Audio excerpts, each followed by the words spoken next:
ആദ്യം ഷമ്മാസിലേക്കാണ്. ഷമ്മാസ്, ഇടതു സർക്കാർ ഒപ്പിട്ട കരാറിനെ നേരത്തെ നിങ്ങൾ പ്രതിപക്ഷത്തായിരുന്നപ്പോൾ വിമർശിച്ചതാണ്. ഇന്ന് അതേ കരാർ നടപ്പാക്കുമെന്ന് പറയുന്നത് യഥാർത്ഥത്തിൽ ഒരു രാഷ്ട്രീയ വൈരുദ്ധ്യമല്ലേ? പ്രതിപക്ഷത്തിരുന്നപ്പോൾ നിങ്ങൾ ഉന്നയിച്ച ആരോപണങ്ങൾ തെറ്റായിരുന്നുവെന്ന് ഇപ്പോൾ സമ്മതിക്കുന്നുണ്ടോ? അല്ല, ഏതെങ്കിലും തരത്തിൽ ഈ കരാർ ഇപ്പോൾ നടപ്പിലാക്കുന്ന ഒരു ഘട്ടത്തിലേക്ക് പോയിട്ടില്ല. വളരെ കൃത്യമായി തന്നെ തുടക്കം മുതൽ ഈ വിഷയത്തിലുള്ള ആശങ്ക UDFും കോൺഗ്രസ് ഉൾപ്പെടെയുള്ള പാർട്ടികളും, അത് ദേശീയ തലത്തിൽ നരേന്ദ്രമോദി ഗവൺമെന്റിന്റെ വിദ്യാഭ്യാസ മേഖലയിൽ ഒരു കാവ്യവൽക്കരണത്തിന്റെയും ചില ഹിഡൻ അജണ്ടകൾ വിദ്യാഭ്യാസ മേഖലയുമായി ബന്ധപ്പെട്ട് നടപ്പിലാക്കുന്ന തീരുമാനത്തിന്റെ ഭാഗമായിട്ട് ഈ PMC പദ്ധതി നടപ്പിലാക്കുന്നതെന്നും അതിൽ ചില ഒളിച്ചു കടത്തലുകളൊക്കെയുള്ള ശ്രമങ്ങളും സാധ്യതകളും ഉണ്ട് എന്ന് മനസ്സിലാക്കിക്കൊണ്ടാണ് ഈ പദ്ധതിയെ എതിർക്കുന്ന ഒരു സാഹചര്യത്തിലേക്ക് കാര്യങ്ങൾ നീങ്ങിയത്. ആ നിലപാട് തന്നെയായിരുന്നു നേരത്തെ ഞങ്ങൾ ആവർത്തിച്ചിട്ടുണ്ടായിരുന്നത്. അത് പ്രതിപക്ഷത്തിരിക്കുമ്പോഴാണെങ്കിലും ഈ പറഞ്ഞ ഭരണപക്ഷത്തിരിക്കുമ്പോഴാണെങ്കിലും വളരെ കൃത്യമായി ഈ പദ്ധതി എതിർക്കുന്ന ഒരു സമീപനം തന്നെയാണ് സ്വീകരിച്ചിരുന്നത്. എന്നാൽ യഥാർത്ഥത്തിൽ ആരാണ് ഇവിടെ പറ്റിക്കപ്പെടുന്ന ഒരു സാഹചര്യം ഉണ്ടായത്? നേരത്തെ LDF ഗവൺമെന്റ് സംസ്ഥാനത്ത് അധികാരത്തിലിരിക്കുമ്പോൾ സ്വന്തം മന്ത്രിസഭയിലെ അംഗങ്ങൾ പോലും അറിയാതെ ഘടകകക്ഷികളായിട്ട് മന്ത്രിസഭയുടെ കൂട്ടുത്തരവാദിത്തത്തിന്റെ ഭാഗമായിട്ടുള്ള ഘടകകക്ഷികൾ പോലും അറിയാതെ ഇന്നിപ്പോ ഞങ്ങൾ UDFൽ ചർച്ച ചെയ്യുന്നു, അല്ലെങ്കിൽ പാർട്ടി വിവിധ കക്ഷി നേതാക്കൾ ഉൾപ്പെടെയുള്ള ആളുകൾ പരസ്പരം സംസാരിക്കുന്ന സാഹചര്യമൊക്കെ UDF അധികാരത്തിലുള്ളപ്പോഴുണ്ട്. എന്നാൽ ഇതൊന്നുമില്ലാതെ മന്ത്രിസഭയിലിരിക്കുന്ന സ്വന്തം സഹപ്രവർത്തകരായ മന്ത്രിമാർ പോലും അറിയാതെ, മറ്റ് ഘടകകക്ഷി മന്ത്രിമാർ പോലും അറിയാതെ ഒളിച്ചു പോയി ഒപ്പിട്ട് വന്ന് ഈ സംസ്ഥാനത്തിന്റെ എല്ലാ താല്പര്യങ്ങളും അടിയറവ് വെച്ചിട്ട് ഈ പറഞ്ഞ കൃത്യമായി RSSനും സംഘപരിവാറിനും നരേന്ദ്രമോദി ഗവൺമെന്റിനും കീഴിൽ അടിയറവ് വെക്കുന്ന സാഹചര്യം ഉണ്ടായത് CPM ഭരിക്കുന്ന സമയത്താണ്. CPM അക്കാര്യത്തിൽ നടത്തിയിട്ടുള്ള അഡ്ജസ്റ്റ്മെന്റും അത് എന്ത് നീക്കുപോക്ക്, സാമ്പത്തിക താല്പര്യം, സാമ്പത്തിക ഞെരുക്കം എന്നൊക്കെ പറയുമ്പോഴും അടിസ്ഥാനപരമായി എന്തായിരുന്നു ഈ വിഷയത്തിലുള്ള താല്പര്യം എന്നുള്ളത് കൃത്യമായി ബോധ്യമായിരുന്നത് പ്രകടമായിരുന്നു. അത് മനസ്സിലാകുന്ന രീതിയിൽ തന്നെയാണ് കാര്യങ്ങൾ മുന്നോട്ട് പോയതും.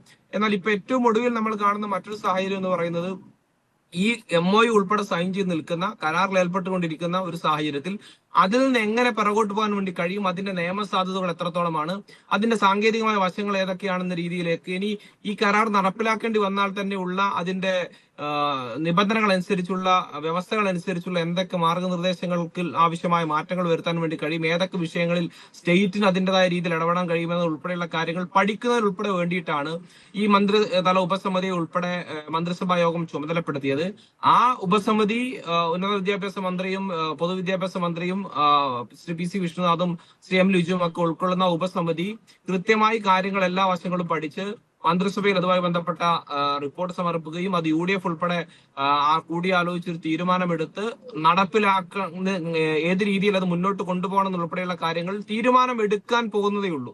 ഒരു തീരുമാനം എടുക്കുമല്ലോ PMC പദ്ധതി നേരത്തെ LDF സർക്കാർ ഒപ്പിട്ടതനുസരിച്ച് അതേപടി നടപ്പിലാക്കുമെന്നോ? അങ്ങനെയാണെങ്കിൽ ഷമ്മാസ് പറഞ്ഞു കഴിഞ്ഞ സർക്കാരിന്, ഇടതു സർക്കാരിന് വീഴ്ച പറ്റി, തെറ്റുപറ്റിയെന്ന്. ആ തെറ്റ് നിങ്ങൾ ആവർത്തിക്കുകയല്ല, തെറ്റ് തിരുത്തുകയല്ലല്ലോ. അതായത് താങ്കൾ തന്നെ സൂചിപ്പിച്ചു മന്ത്രിസഭ ഉപസമിതിയുടെ തീരുമാനം വരെയും ഒരു ഉചിതമായ തീരുമാനമെടുക്കുമെന്ന്. അങ്ങനെയെങ്കിൽ ആ ഉപസമിതിയുടെ തീരുമാനം വരുന്നതിന് മുൻപ് തന്നെ സർക്കാരിന്റെ പഴയ കരാറിനെ മുൻനിർത്തി PMCയുമായി പദ്ധതിയുമായി മുന്നോട്ട് പോകുമെന്ന് ഇന്നലെ UDF കൺവീനർ പറയുന്നു.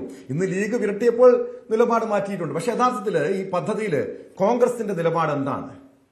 ഇക്കാര്യത്തിൽ വളരെ വ്യക്തമാണല്ലോ. ഈ പദ്ധതിയെ സംബന്ധിച്ച് പദ്ധതിയുമായി ബന്ധപ്പെട്ടുള്ള ആശങ്കകൾ നിലനിൽക്കുന്നു എന്നും അത് പൊതുമധ്യത്തിൽ പരസ്യമായി പറഞ്ഞിട്ടുള്ള കാര്യമാണ്. അല്ലാതെ ഏതെങ്കിലും തരത്തിൽ ഞങ്ങൾക്ക് ഇപ്പൊ പിണറായി വിജയനെ പോലെ V ശിവൻകുട്ടിയെ പോലെ ഇതിനകത്ത് എന്തെങ്കിലും ഒളിച്ചു കടത്താനൊന്നുമില്ല. ഞങ്ങൾ ഏതെങ്കിലും രീതിയിൽ പുതിയതായി കേന്ദ്ര സർക്കാരുമായി ബന്ധപ്പെട്ട് PMCയിൽ ഒരു കരാർ ഒപ്പിടാൻ ഞങ്ങൾ പോയിട്ടില്ല. ഞങ്ങളുടെ ഏതെങ്കിലും വകുപ്പ് സെക്രട്ടറിമാർ ഈ പറഞ്ഞതുപോലെ മന്ത്രി മേലോട്ട് നോക്കുകയും മന്ത്രി അറിഞ്ഞില്ലെന്ന് പറയും, സെക്രട്ടറി ഒപ്പിട്ടാന്ന് പറയുന്ന രീതിയിലേക്ക് നമ്മുടെ ഭരണാധികാരികളോ UDFന്റെ വിദ്യാഭ്യാസ മന്ത്രിയോ പോയിട്ടില്ല. യഥാർത്ഥത്തിൽ ആരാണ് ഈ പ്രതിസന്ധിക്ക് യഥാർത്ഥത്തിൽ ഉത്തരവാദി? ഇതിന്റെ കുറ്റക്കാരാണ്?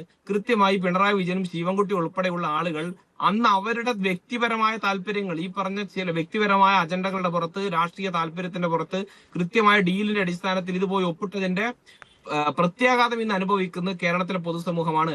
അതിന്റെ എല്ലാ പാപഭാരവും UDF ഗവൺമെന്റിന്റെയും UDFന്റെ മന്ത്രിമാരുടെയും മുഖ്യമന്ത്രിയുടെയും തലയിൽ കൊണ്ടിടാനുള്ള ആ നീക്കം വിലപ്പോകില്ല. കൃത്യമായി ഇതിനകത്ത് ഈ പ്രതിസന്ധിയുടെ യഥാർത്ഥ ഉത്തരവാദി, അതിന്റെ ഇപ്പൊ നിലനിൽക്കുന്ന എല്ലാ തരത്തിലുള്ള ആശങ്കകൾക്കും അടിത്തറയിട്ടത് LDF ഗവൺമെന്റ് ആണ്. ആ ഉത്തരവാദിത്വം അവരേക്കട്ടെ.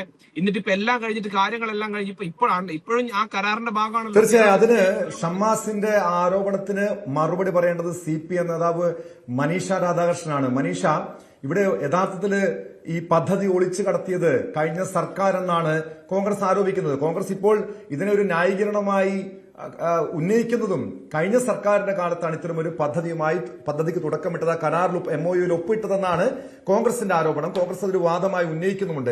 യഥാർത്ഥത്തിൽ PM ശ്രീ പദ്ധതി സംസ്ഥാന താല്പര്യങ്ങൾക്ക് വിരുദ്ധമെന്ന് ഇപ്പോൾ CPM പറയുന്നു. അങ്ങനെയെങ്കിൽ ഈ 2024 നിങ്ങളുടെ സർക്കാർ എന്തുകൊണ്ടാണ് ആ ധാരണാപത്രത്തിൽ ഒപ്പുവെച്ചത്? മനീഷ,